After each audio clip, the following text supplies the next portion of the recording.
Okay, so now we are all being recorded, just so you know. Not that anybody can see other than me, but all right, so the yellow brochure, I just posted a link to that one. We also on our website have a great resource for native gardens. And I posted that one up there as well. So in creating your own native garden. So there's another good resource for that up there. Also, we are the Conservation Foundation. My name is Jamie Vibach. I am the Will County Director. And so a little TCF housekeeping. We are currently in the midst of our virtual benefit dinner. Normally this time of year, we would be hosting our largest fundraiser of the year, as we are a nonprofit membership-based organization. This is where we get a lot of the money we use for operating and doing all of the good works that we do. Obviously, with what's going on now, we had to cancel it.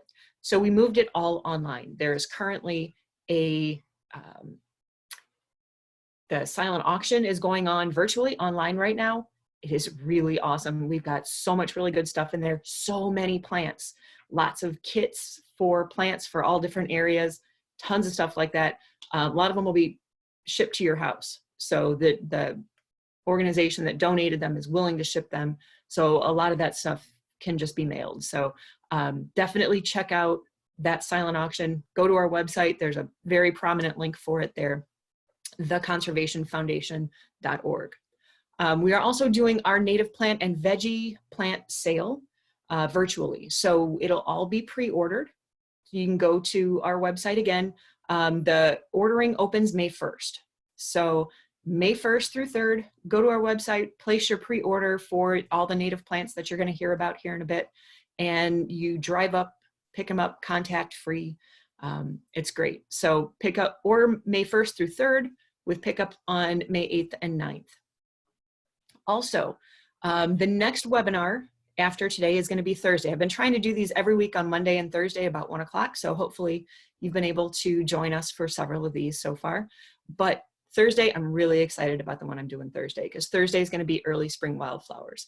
This is a group of plants that is my absolute favorite group of plants in general. They're so cool. They've got some just really awesome strategies for surviving in this early Chicago weird weather kind of spring. And there's just some really amazing plants you can put in there. If you're looking for suggestions for shadier woodland gardens, these are some great plants to do that in. So I'm going to go ahead and put the link to that webinar in the chat right now as well. There you go. So we got your 3 links there: native gardens, our yellow brochure, and Thursday's webinar on spring ephemerals. So with that, I think that is all the housekeeping I have to take care of. Again, please use the Q&A button if you have a question. I'll answer them all at the end. I have a hard time seeing them when I've got my screen shared. So normally, if I was in a regular presentation, we'd make it a little more back and forth and I'd answer questions while we're going. It's just a little hard for me to do in this format. So I promise you, I will answer all the questions at the end. So with that, I'm going to go ahead and share my screen. Go back here, go up to the beginning. There we go. And now I'm going to share my screen. There we go. So you should be seeing my PowerPoint right now. We're going to go ahead and do the slideshow. There we go. So there is my contact information. Again, I'm Jamie Vibach with the Will County. Well, I got to change that. I'm actually the Will County Director. My title changed a little bit. But with the Conservation Foundation. So that's my email address. That is my office phone as I'm working from home. That's not the best way to get a hold of me right now, though I do get emails of the messages. So email is the best way to get a hold of me. I'm responding to all my emails right now, doing consultations by phone, whatever I can do while we are all socially isolating. So with that, so the Conservation Foundation, this is our mission. So yes, we help to preserve land, we help to preserve water, but why do we do it? Honestly, it's for the health of our communities. It helps our plants and our animals, yes, but it also helps the people as well. As we say, healthy land, healthy water, healthy people. And we are accredited. Very recently we were accredited through the Land Trust Accreditation Commission. I know it probably doesn't mean a whole lot. Trust me when I say it's a really big deal. So this map is kind of cool too. This map shows land that we have helped to protect over the course of our like 47 years, I think we've been in business now. But if you look at that map, that is a lot of dots. So those aren't all properties that we own, but they're properties that we have helped to protect. We either have a conservation easement on them, we've helped a forest preserve or a park district to purchase the land, whatever we can do. So we've got nearly 200 parcels on there, which is really cool. And you can kind of tell that our four core county service area is Kane, Kendall, DuPage, and Will counties, although we do occasionally work in other counties as well. Why is all this important? Yes, it's good for the bugs and the bunnies, but it also helps to preserve our drinking water and our air quality, in addition to our wildlife habitat. And now I think more than ever, we need to protect the outside so that we can be out there, so that our kids can enjoy it. It's good for our mental health and our physical well-being. And we just have a responsibility to future generations to protect this so that they can enjoy all these great things that we have as well. So you're going to hear me talk a lot about native plants in this presentation. And why the focus on native plants? Well, first off, as we mentioned, it's better for our birds and our butterflies and our pollinators and all of those other native insects. And it's good for them because that's what they are sort of made to use. So insects very frequently have these weird shaped mouth parts, but they're weird shaped because they perfectly fit into the flowers that they use as a food source. It's kind of like a lock and a key. So the flower is the lock, and the insect's mouth parts are shaped just like a key to perfectly fit in there to extract the nectar and things that they want to eat, while the flower passes on the pollen so that the insect will carry it around to all of the other flowers and help the plant reproduce. When you change that flower, it's like changing the lock so much, now the key no longer fits. So the insects may not be able to get out the nectar that they need, and it just doesn't function as a healthy part of that ecosystem anymore. So using native plants helps those insects. It provides them with food that they're familiar with. It also helps to replenish the water table. You may have heard in Joliet, they're running out of water. Predictions were that by 2030, the city of Joliet would not have access to water anymore. They were running on deep wells, and those wells were running dry. And the city council recently had to vote to find a new water source. And so they're now going to be getting their water from Lake Michigan because those wells just aren't any good anymore. Keeping rainwater where it falls by the use of native plants and other means, water conservation methods, keeping that rainwater in place helps to replenish aquifers like that, and helps to make sure that we have a continuous supply of clean water. It also saves you time and money. Native plants are 50 to 60% less costly to maintain than traditional ornamental, I hate using that word, but plants that are not native. Plants that are native, they have a long root system that I'll show you in just a minute that helps them to continue to get water even during the hot, dry summers that we have. It helps them to not care when we have really wet springs, and you might get localized little areas of puddling. Fertilizing, you don't need to fertilize them, or things like that. It helps that these plants can just kind of take care of themselves. So these are all the reasons why we are so bent on using native plants. They're easier and they're more beneficial. Not all plants are created the same. So when I mentioned those long root systems, check this out here. So on the left, you have these non-native species like daylilies and fountain grass and Kentucky bluegrass. Fun fact, by the way, I always like to share this.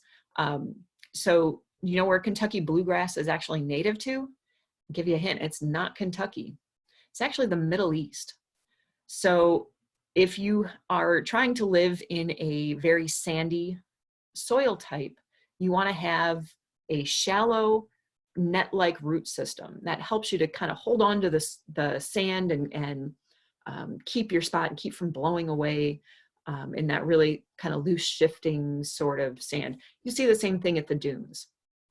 However, we don't have sandy soil here in the Chicago region, especially out here in Will County where I live. It is heavy, heavy clay. Well, our native plants don't care. They're used to that kind of soil. And so buffalo grass, which I will challenge you to tell the difference looking at it between buffalo grass and Kentucky bluegrass, they look almost identical, especially if you're not super familiar with grasses. But that long root system on the buffalo grass allows it to stay green all summer long without extra watering and fertilizing and all of that stuff that you have to do to your regular lawn grass. And because it only grows to a maximum height of 18 inches, you can get away with mowing it like twice a year. So while you're spending every weekend mowing your bluegrass, you could be doing something else if you had a lawn full of buffalo grass. Prairie dropseed, beautiful, beautiful native grass that looks very decorative, very ornamental. Black-eyed Susan's another one most people are really familiar with, that dark center and the yellow flowers on the outside. But again, look at that root system. You know, big blue stem, I'm not going to tell you to go put big blue stem in your front yard because it is a big sucker. But, you know, in a back up against a fence, something like that that can take it, it's a great plant. And those roots go up to 5 meters deep. It's crazy. All right. I love this picture because it's kind of a tale of two cities here. On the right-hand side, you've got a terraced structure to kind of take advantage of that slope that's there. And then it helps to, again, keep that rainwater where it falls, keep it from sheeting off the surface and going into the nearest waterway. Plus all the native plants that are there, look at how much they're blooming, how much color they're adding to that landscape. As opposed to then the left side, which, okay, it's got an oak tree there. That's great. Oak trees are native trees. They're supporting lots of pollinators. That's good. But look at that grass. Like we were saying, that grass, that 2 to 3 inch deep root, you know, once that top dries out, you got to water it or something, or it's going to turn brown like that. So having these native plants here adds a lot of beauty and color. I guarantee you this area is swarming with great pollinators and butterflies. This orange that you're seeing down here, this is butterfly weed. That's a great native plant, and being in the Asclepias family, that's one of those plants that monarch butterflies will lay their eggs on. It's a type of milkweed. So monarch butterflies will only lay eggs on things in the milkweed family. So if you want to bring monarchs to your yard, you got to plant some milkweed. These coneflowers too that you see over here, these purple coneflowers, those are also great native plants and very popular with pollinators and butterflies. All right, so again, another issue with that grass, geese love mowed grass. If you have a neighborhood pond, having the grass mowed all the way down to the shoreline is almost a guarantee that you're going to have geese there. Geese want to be able to walk in and out of a pond and be able to see in all directions. They want to make sure a coyote is not hiding nearby about to jump out and get them or something. So if instead you were to put some native plants along the shoreline here, the geese wouldn't like it. It would make them uncomfortable and they'd go someplace else. So geese are a big problem in a lot of these neighborhood ponds, but it's because people insist on mowing them right down to the edge. And you can also see in the back part here where we've got some erosion going on. Again, having native plants in that shoreline, it's going to help prevent that. So here's an alternative to that, right? Now we've got beautiful flowers again, things that are popular with the pollinators. So this is going to bring, again, lots of birds and butterflies to this area that before just had grass, that from a biological perspective, it's really kind of dead. Nothing really eats that grass. Nothing, it doesn't really do anything. It's just sort of biologically inert. So by having other plants in place like this, you're encouraging the butterflies and the birds to come to your yard. So again, here's a little side-by-side comparison. You can see We've got all the erosion problems here. This is an area geese are gonna love, as opposed to over on this side with the native shoreline. You've got the grasses that are up there. It's gonna help discourage the geese from coming. And those plants, they help to prevent erosion in a couple of ways. One is by having those long roots in place that helps to keep the soil where it is rather than washing into the water. But it kind of does something else too. So I think of it like, are you familiar with the game Plinko? It was really big on The Price is Right, you know, back in the 80s when we used to watch that. And that Plinko game where you have all the little pegs on the board and you drop your token in the top and it just sort of bounces its way down and lands in a slot. Well, if you think of the water drop as that token, on the left, it's like having that Plinko board with no pegs in it. So that disc is just going to slide really fast and hit the bottom. The faster it goes, the more likely it is to pick up particles of soil and wash them into the pond. This creates a number of problems, including algae. It helps to decrease the depth of the pond. The more soil you wash into it, the more shallow the pond gets. And the more shallow the pond gets, the more you're going to have problems with algae and other gunk in that pond, because it's harder to maintain the temperature. It's going to kill off fish, really bad for the pond. Whereas when you have the native plants on the side, now you have those pegs in place for that Plinko game. And as the water drop comes off of the lawns, because it just goes right across the lawns really fast, as it hits these plants, it's going to bounce. And as it bounces from one to the next, it's going to lose some of that energy that it has, which means it's less likely to pick up soil. It's more likely, in fact, to go into the ground and to soak into the soil as opposed to washing away into the pond. And as it's soaking into the soil, and with those plants there, those roots, they're going to be soaking up things like nitrogen that's coming off of the lawns that have probably been fertilized, or, you know, use your True Green or whatever it is that's on there. Those chemicals wash off the lawn and right into the water. So by having that native plant shoreline there, those plants help to soak up those pollutants before they get into the water to cause problems.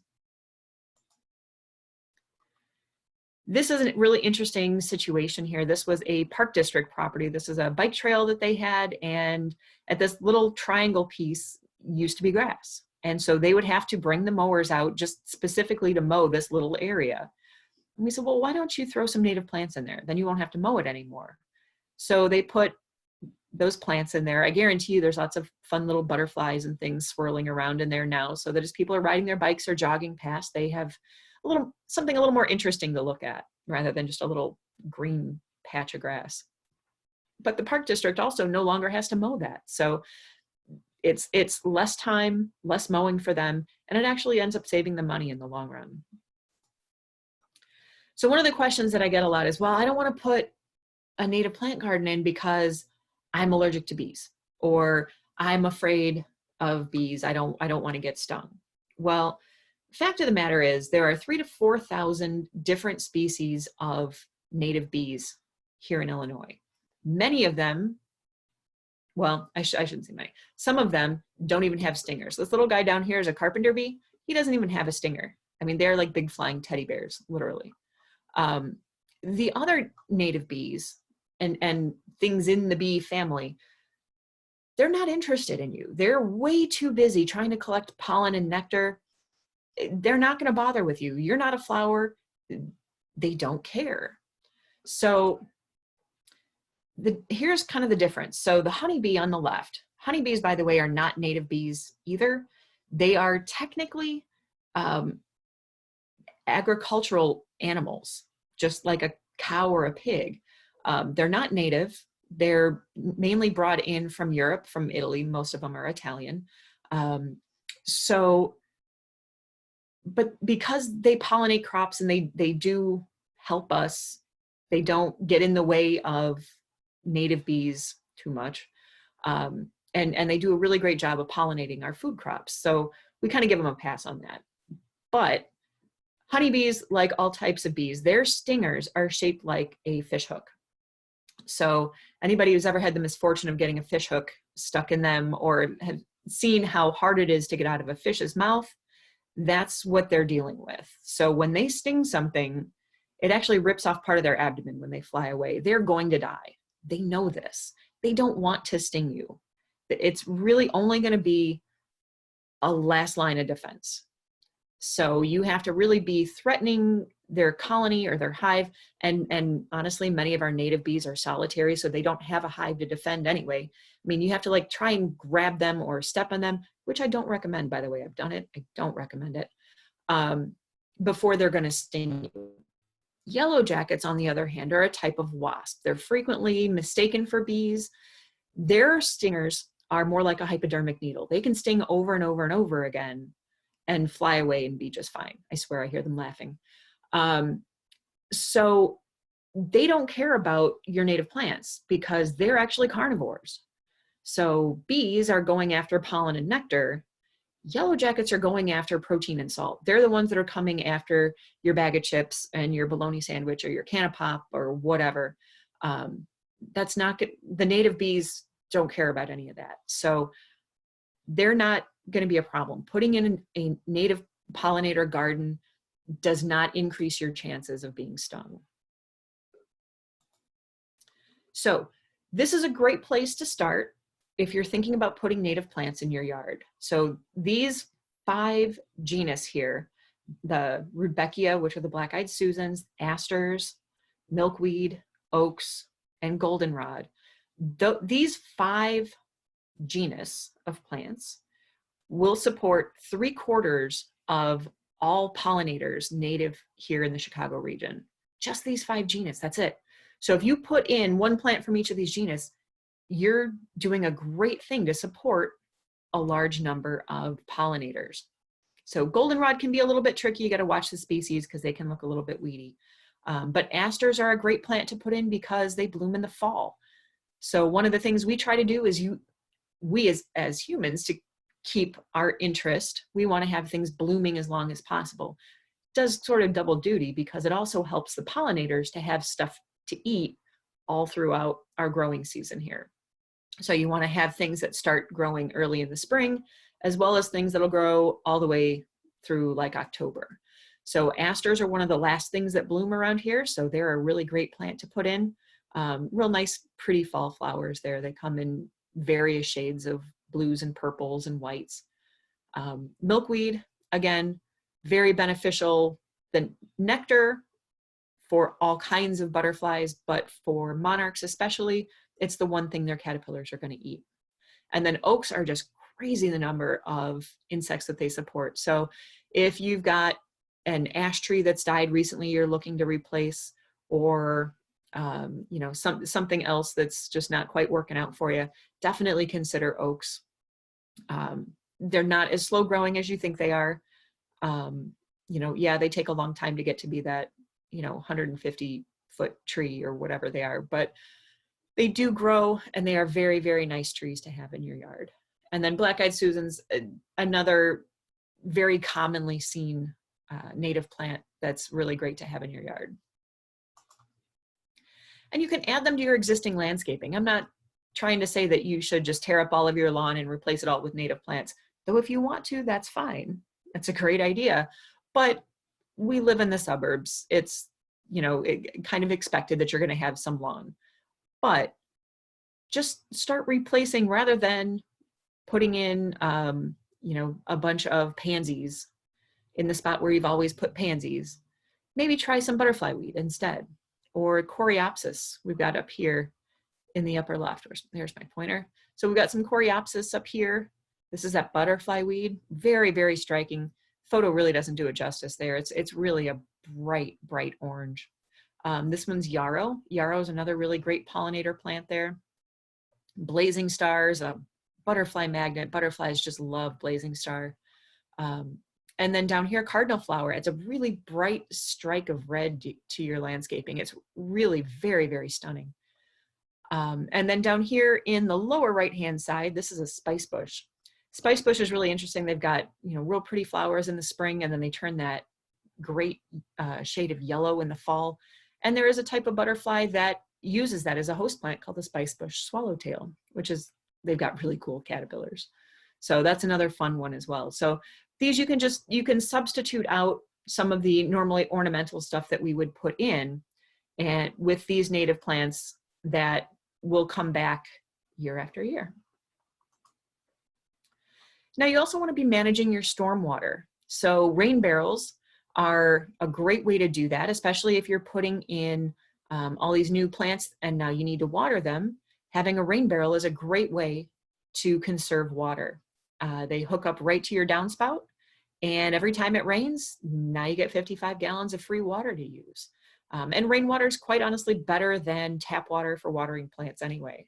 I pull off my rain barrel to water all my indoor plants, my house plants. And it's got more nutrients, it's got nitrogen, things like that, without adding any fertilizers and things. So rainwater is a really great way to water all of this stuff in. We have rain barrels available through the Conservation Foundation. They are $60 off of our website, and for another $5, they'll be delivered to your doorstep. We work with a company out of Morris called Upcycle. Really fantastic organization. The barrels are, as the name implies, upcycled. They were originally used to ship things like olives and pickles and peppers over from Europe. And according to US law, they can't be reused. So instead of ending up in the landfills, Upcycle takes them, washes them out, retrofits them to be rain barrels.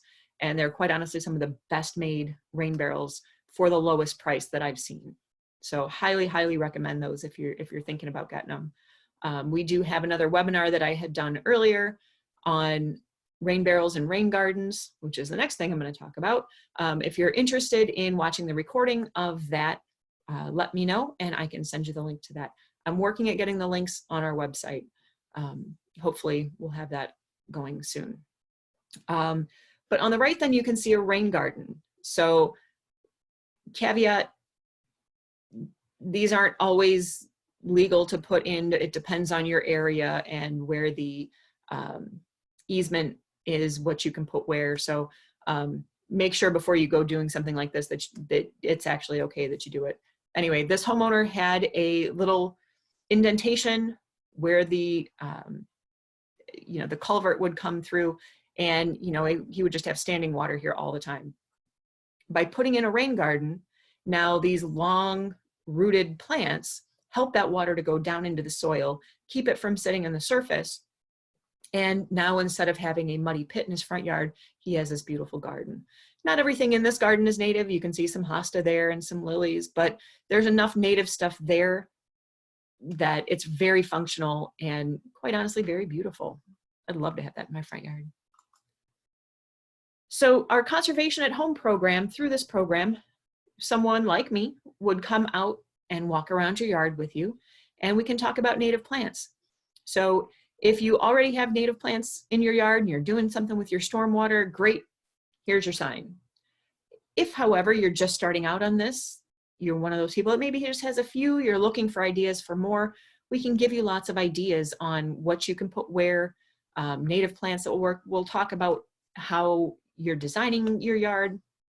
I'm not a landscape architect by any stretch, but I do know how to take into account like the sun and water and requirements of the plants. And so we can come up with some ideas on things that you could put in. Our Conservation at Home visits are free.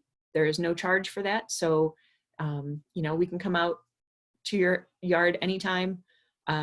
Obviously once the social distancing is lifted, but, we're happy to talk about any of that with you. Email back and forth questions, do a phone consultation, whatever you like. And again, as I said, there is no charge for that. And if you are in Will County, I would be the person you talk to. We have other reps for DuPage, Kane, and Kendall. And if you're outside of that area, we can put you in contact with other folks as well. We do have a couple of agencies that are franchising with us, so they're doing it in their counties. So drop me a line though, and I can put you in touch with the right person. Now there's a couple of different philosophies on how to design your garden. So again, being in the suburbs, there are some expectations. We get that. This is what I call native but neat. So you've got your clusters of plants, you've got the mulch in there, you've got your clumps of grasses lining the walkway, right? This is a great example. This yard could be in any subdivision anywhere in the suburbs, and I don't think anybody would have a problem with it.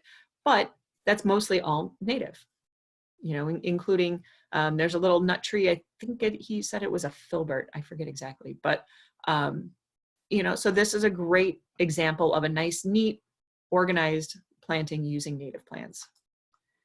This is another one, more the wild and free. This tends to go better in a backyard, but you've got lots of different plants in there. You got a nice variety of grasses and flowers, and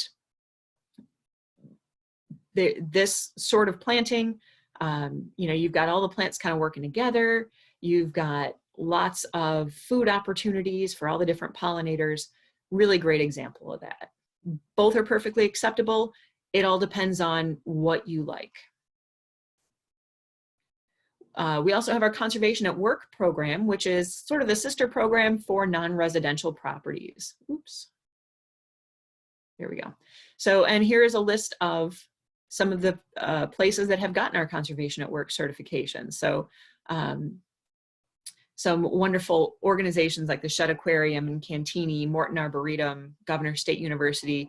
I think I've now certified all of the Forest Preserve facilities, just a ton of organizations on here getting our Conservation at Work. So, you know, bravo to these companies putting in these plants, and quite honestly, it's saving them money in the long run. So this is a library in Aurora, and they remodeled and they put some chairs in front of these great big windows, and they couldn't figure out why nobody was sitting in the chairs.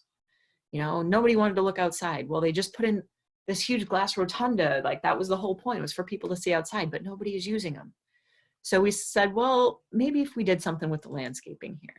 So instead they put this in, full of native plants. They've got a bird feeder in there. I guarantee you this area is now swarming with butterflies and birds. And the last time we checked, they can't keep people out of the chairs now. Like, there is a line for the chairs because people want to sit and look out at nature. So much more inspiring view than some grass and a couple of bushes. And then we got the industrial areas too. You know, this is with all the industrial areas that are going up here. This is a very common sight. You got this kind of dingy lawn looking area here that's pretty useless. But when we put in native plants, now they don't have to mow it. So again, saving money, and it looks a lot nicer. I would much prefer driving past this in and out of work every day. So here in Will County, we're doing a lot to help. Prairie Park in Frankfort was our first big project, and we are working with the village to get that park restored. It looks absolutely gorgeous now. When we first started, it looked kind of like this, full of teasel and, you know, just lots of weeds and things in there. Now it's full of more native plants. All the teasel is gone, and it's really looking great. We're also helping homeowners associations care for their ponds. It's something most homeowners associations have to deal with. They've got a pond, and nobody knows how to take care of them. So I will work with homeowners associations to help take care of those. And then helping residents make better landscape choices through our Conservation at Home program. If you are interested in getting more involved with the Conservation Foundation, you can become a member. If you go to our website, theconservationfoundation.org, there is a big prominent button out at the top to donate and or become a member. Now is a great time to do it. Like I said, our benefit dinner is going on, so we've got lots of really great things going on there. You can visit our McDonald farm in Naperville or our Dixon-Merst farm in Montgomery. McDonald farm is a 60-acre farm in Naperville. It's probably the last 60-acre farm in Naperville. But 49 of those acres are farmed organically, and we run a CSA-like program out of there. So you can buy a share of the produce from the farm, and all summer long pick up shares of what's grown on the farm. I've been a member now for 3 years, and I'm telling you, it is hands down the best CSA I've ever belonged to. Nicest produce, everything. And, you know, it's kind of nice that I drive past it every day as it's growing. So Really doesn't get much more local than that. So it's reasonably priced for what you get. And we serve, I think we're over 500 families. So it's a really good program. You can also follow us on social media. It's a great way to make sure you keep up to date on when our webinars happen, and as well as everything else that we have going on. And you can get your yard certified. So give us a call or an email, and we can help you with any of those. With that, now I will move on to the questions. So will plant sale plants grow fully and bloom this year? Yes, they should. It depends on the plant, but as long as it's not things that are, like if you were to buy a Virginia bluebell, well, those are starting to bloom like right now. So if you don't get them until May 1st or so, they're either going to already be in bloom or be just wrapping up their blooming. So as long as you're not buying things that bloom early in the year, yes, they should bloom this year. Generally, they say it takes 3 years for new plants to become fully established. So I think it's first year they're putting down roots, the second year they're going up, and then the third year they're going out, something like that. But it really takes about 3 years for a new planting to really fill in. The name of the farm in Montgomery, it's called the Dixon Merst Farm. It's on Dixon Road. I'd have to look up the exact address. I've been there several times, but I kind of drive straight there, and I don't really know the area that well, but the address is on our website for sure. Okay, and chat. Oh, that was a pecan tree. Thanks, Dad. So the tree, I thought it was a filbert, is a pecan tree. My bad. But again, another native tree that's got lots of good stuff going with it. So are there any other questions? Anybody else have any questions for me? I know we had a little bit of a smaller group this time. That was my fault, getting word out a little bit late. Go ahead and stop the sharing there. But thanks again, everybody, for joining us. Again, please feel free to check out our website, theconservationfoundation.org, for more information. I will have a recording of this available. Drop me an email. As I said, I'm working on trying to get it all together on our website, all the recordings of all of these webinars that I'm doing. But to be honest, our PR folks are super, super busy handling all of the virtual benefit dinner stuff. So once they get wrapped up with that, we'll probably be in a better spot. So thank you, Pam, for getting some teachers on board today. That was awesome. Appreciate that. And get the word out. We can have up to 100 people in our webinar. So I think my record so far is 50. So tell your friends, and hope to see you all back here again on Thursday for native plants, or spring ephemerals. That's right, spring ephemerals. Looking forward to talking about that. So thanks, everybody. Have a great day. Get outside. It is beautiful out. Get out and enjoy this lovely weather. Thanks.